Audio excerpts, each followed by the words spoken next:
Thank you so much. I was really excited to be asked to do this report for the first time last year, even though I knew I'd be writing a report about 2020, about downturns, and about loss. So I was even more excited to write this year's report, which I can tell you now contains a lot of really good news. Today, we've got the edited highlights of the report, because underlying this is 130 pages of data and quotes and case studies that you need to read. You need to read it because our industry is that complicated. There are that many moving parts that it needs 130 pages to do it justice. But also, our industry is that big. We think there's about 130,000 artists trying to make a living in electronic music. We think there's about 11 million artists making electronic music in some shape or form. And we think there's 412 million people out there around the world who think of themselves as fans of electronic music. And they deserve this level of thinking on the business side and how to make this work. So this is for them.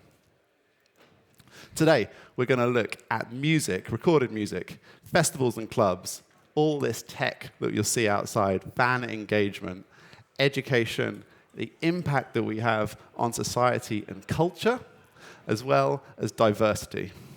Then we wrap with what I know you're all waiting for, the valuation of our industry. Let's get started. First, on recorded music.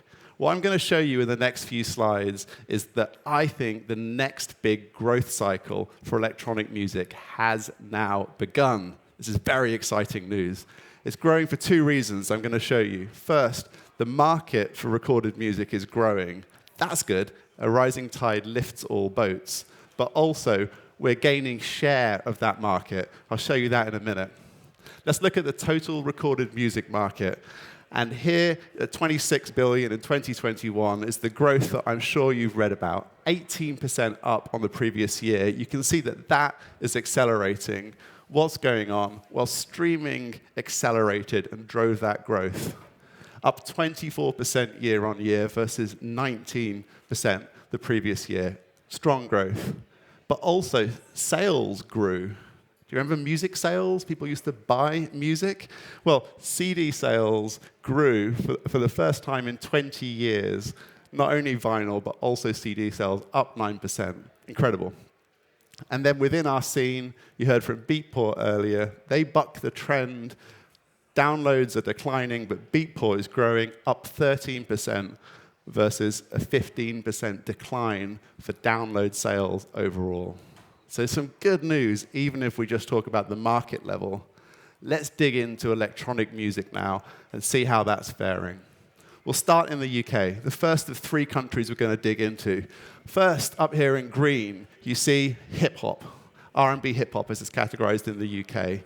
And last year, we were up here. What we said in the report was this is the start of a decline, and we see the decline starting to happen now. Hip-hop's falling away as a share of the UK market.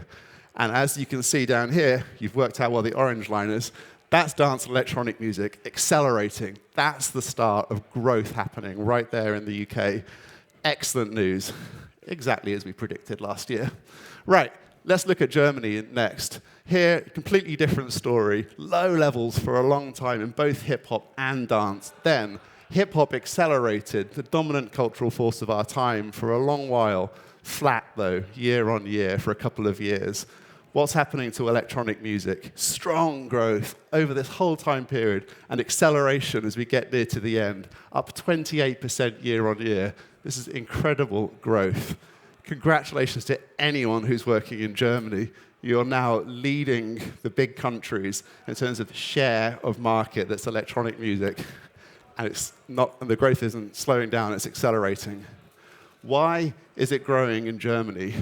We asked Wolfgang Boss from Sony, and he said that growth is driven by commercial radio, accepting commercial dance pop as one of, if not the dominant force.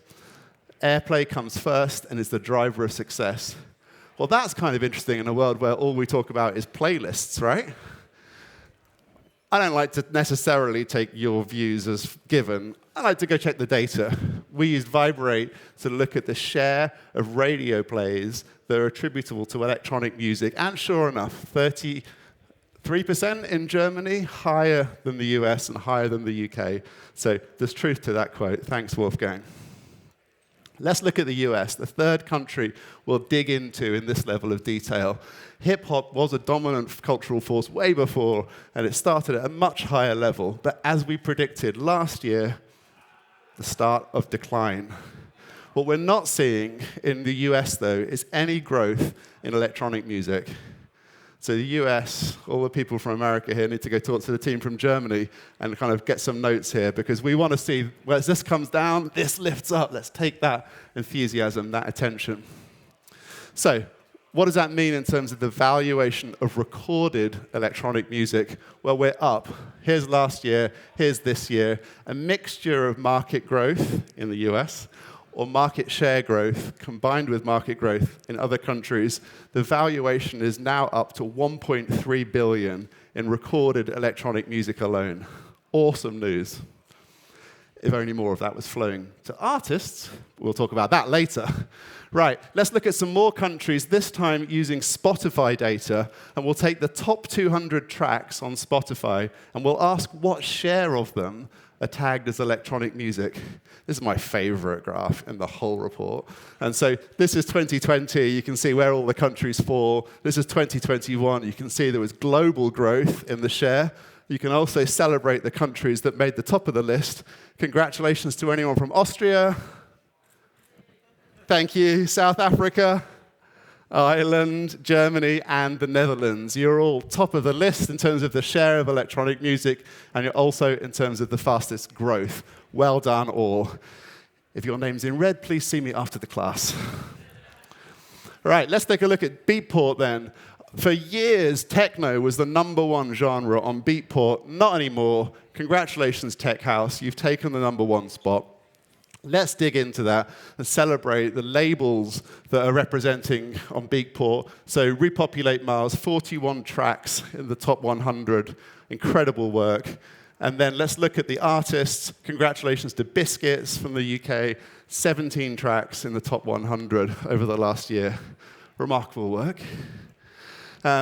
I want to take a look, though, at an emerging genre. Let's look at South Africa's Amapiano. Who's familiar with Amapiano? Put your hand up now. About half the room. Excellent. It is a fantastic sound if you're not familiar with it.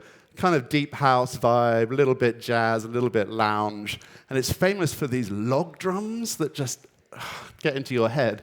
Amazing sound. You'll hear it everywhere once you start to recognize it. It is the emerging sound. Let me show you why.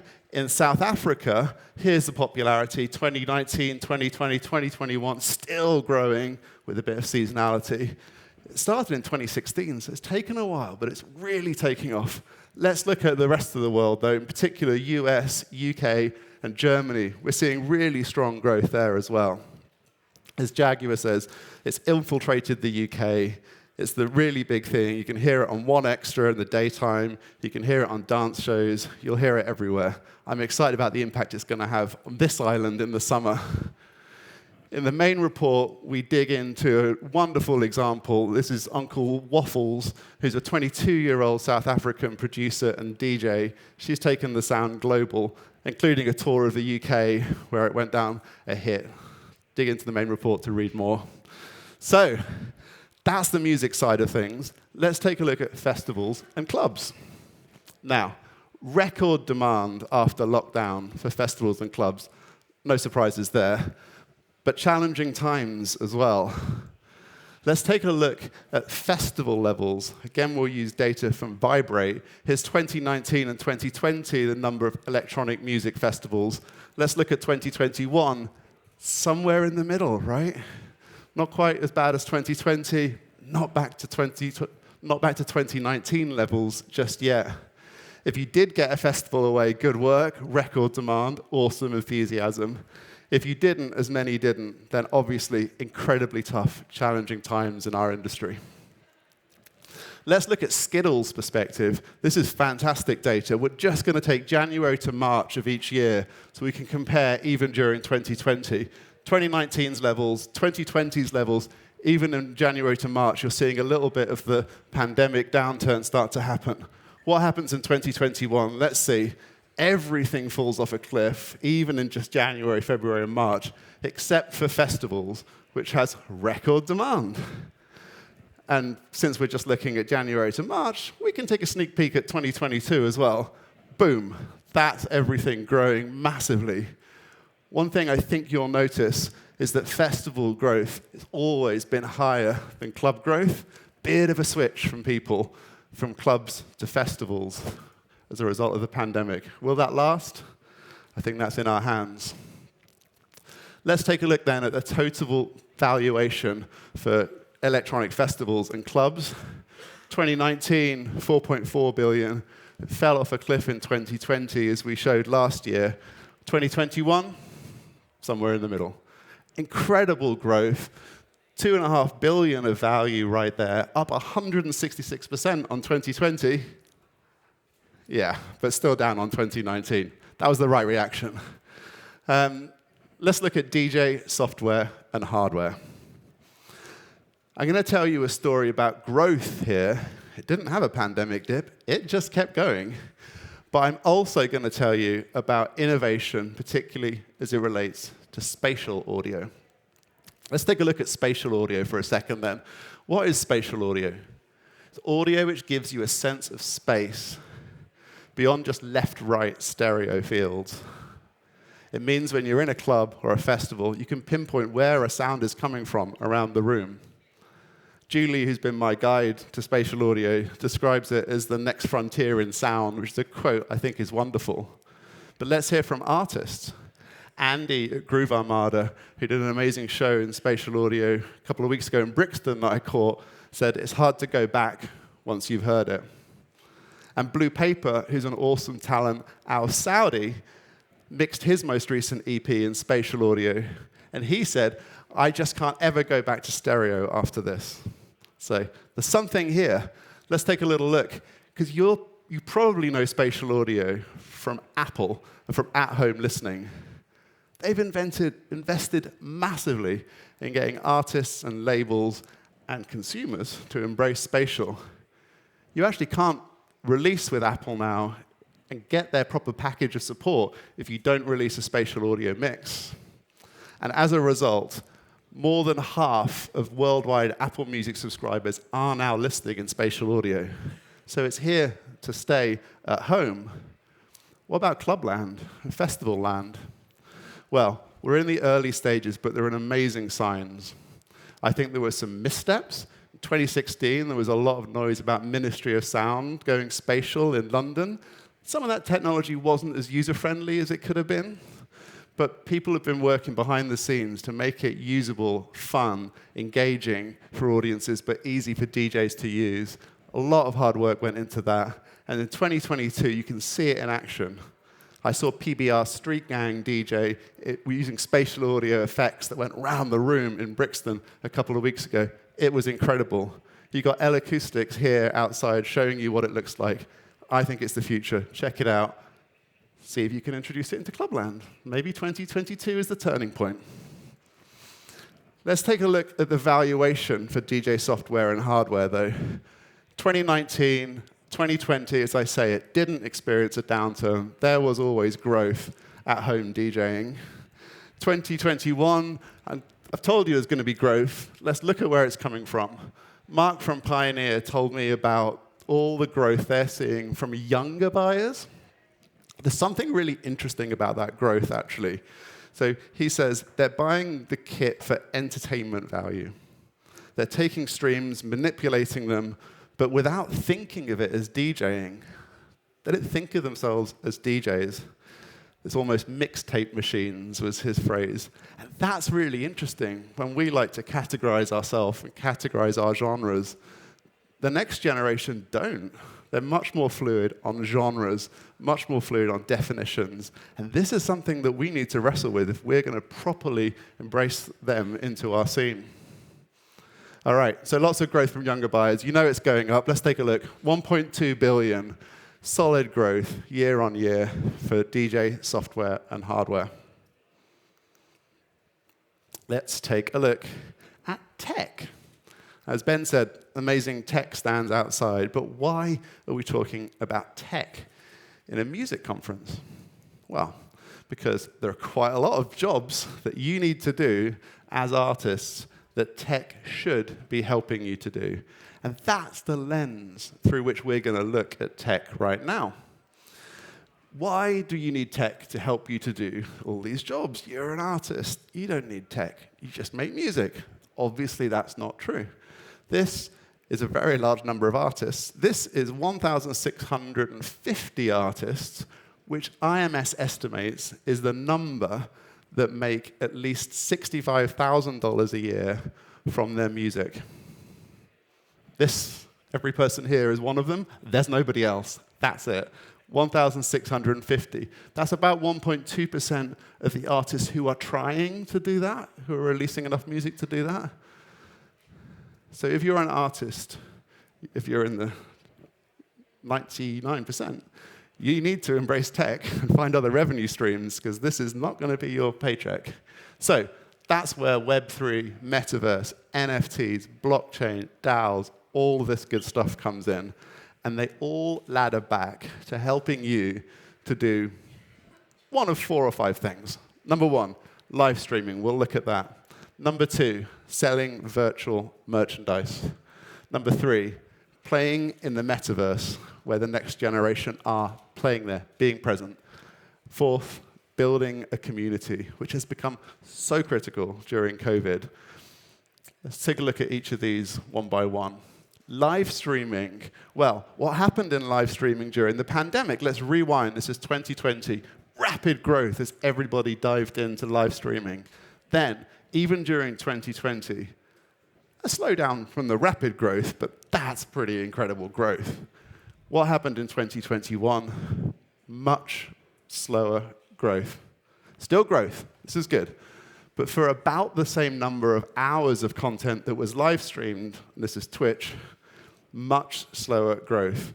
So it's become much more about engaging existing audiences and much less about building vast new groups of audiences. Still important alongside live, just changing its role. That's live streaming. Let's take a look at NFTs. And we showed a graph a bit like this last year. Here's all of the NFTs in music that we were able to categorize. Orange is electronic music. You can see a vast share of them is electronic music. In particular, 64% now of all identified NFTs were electronic music artists. And you can see the hype and the excitement, and then a more steady, stable flow. Let's take a look at the top artists, because 7 out of 10 of the top artists were also electronic music. So really, really, really pioneering this scene. And in the report, there's loads of good lessons about how to do this in a really smart way. The biggest lesson being, this should not be about overpriced JPEGs. There's a couple of quotes here. NFTs can't be about selling overpriced JPEGs. You have to be adding value to your projects. Maybe Metaverse, interoperability, movies, comics, doesn't matter. Add value. It's a great case study of the Synthheads NFTs in the report, which I think is a wonderful example of really adding value alongside an NFT.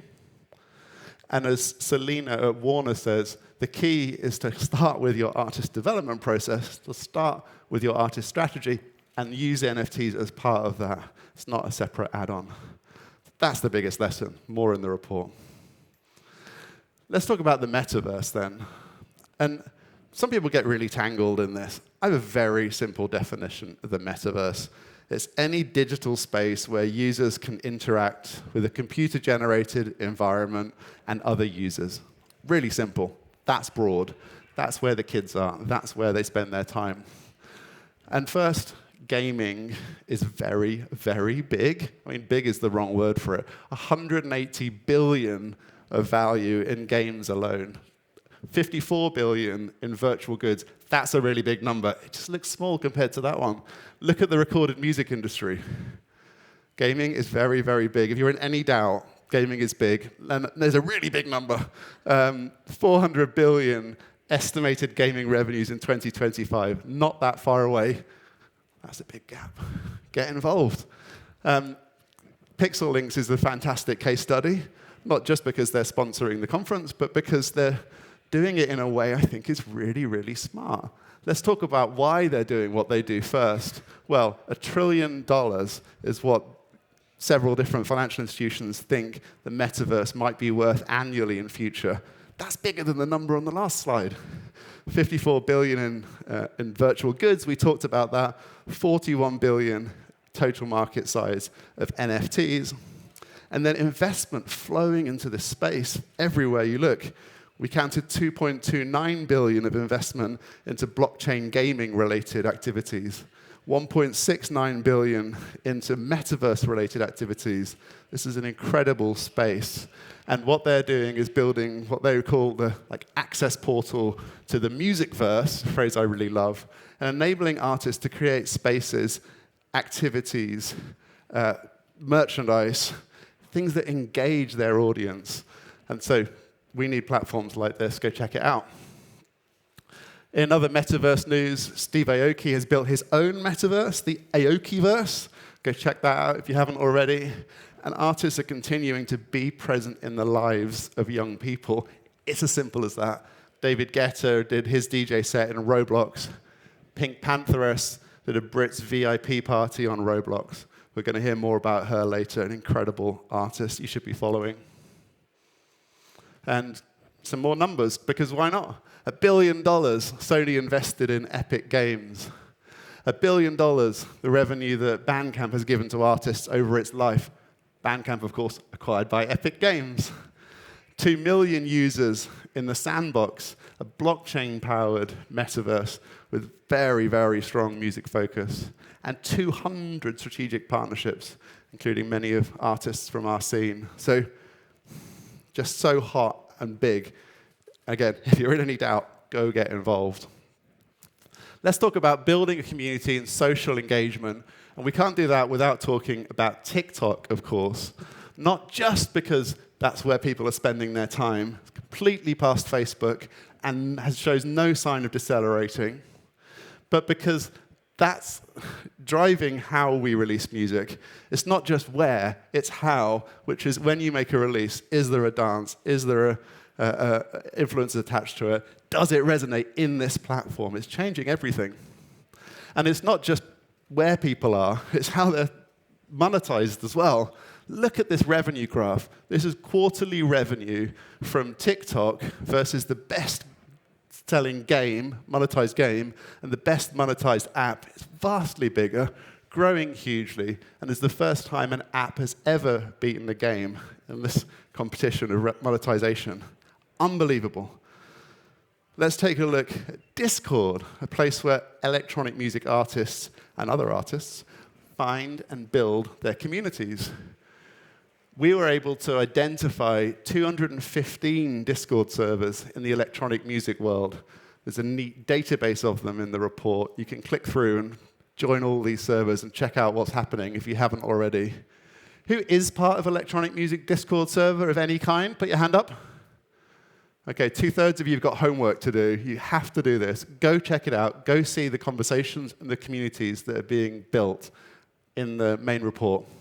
And my second favorite visualization of the day, this is the size of all of the Discord servers we were able to find in electronic music. So maybe start with some of the big ones, but then also go start with some of the small ones and see these awesome niche communities that are being built around artists or subgenres as well. Right, let's talk about artist earning, shall we? And on the topic of artist earning, one thing that stands out is that brands are returning after the pandemic to electronic music. They're kind of doing it slowly. So let's take a look at the Valuation 2021. We're putting it in between 2020 and 2019. Again, there's a theme here, 0.7 billion in artist earnings. Why? As I say, brands feel like they're about 80% of pre-pandemic levels for a few different reasons. One of the reasons is that TikTok stars, who can take brand money, and maybe sometimes easier to work with, and provide massive reach, whereas a small, intimate event can be kind of harder to get involved in if you're a brand, and certainly has a little bit of a smaller reach. But in terms of artist earnings more broadly, the workload is definitely back to pre-pandemic levels. We're open for business, but as this agent I was talking to said, the revenue's not there yet. So unfortunately, work is, but not the revenue. And then also in terms of artist earnings, again, an imperative to think about technology. Many artists are still adjusting to this new world of having to monetize their works in other ways, whether it's Bandcamp, Patreon, building communities. If artist earnings are to grow, yes, we can be better at working with brands, but also monetizing our communities has to be much more of a focus. All the clues in the main report. Let's talk about education. And this was a topic that Ben really asked me to include last year, but I just couldn't get my head around it. It felt so vast. We spent a year looking at it now, and what started as artists wanting to give back to the next generation has turned into big business. And we were able to gather a list of 138 electronic music education providers, some individual artists, some vast corporations. Again, there's a database of all of these available in the main report. So go check it out, click through, go find some amazing individual creators with awesome communities of education. Go find some big players doing exciting things. You'll also find case studies on a number of these in the report. We talk about Bridges for Music, which is a fantastic example of education to drive community impact. We talk about Demir and Paul Nolan's Make Your Transition as awesome examples of very different artist-led educational initiatives, communities. We talk about Music Hackspace, which is music tech-led education in London. And Point Blank Music is, of course, a great example of true global scale when it comes to education. Finally, profile of Toolroom Records education initiatives, which is what happens when labels do education. Each really different, but such a vibrant scene. And we estimate, very conservatively I should add, we estimate $207 million of annual revenues in education alone. I strongly suspect a lot of you are going to add names to that database, and this number will go up a lot next year. So conservative estimate, but it's big business. Let's talk about impact quickly, because we like to talk a lot about commercial and economic impact. But of course, as you've heard today, that's not the core reason why we do what we do.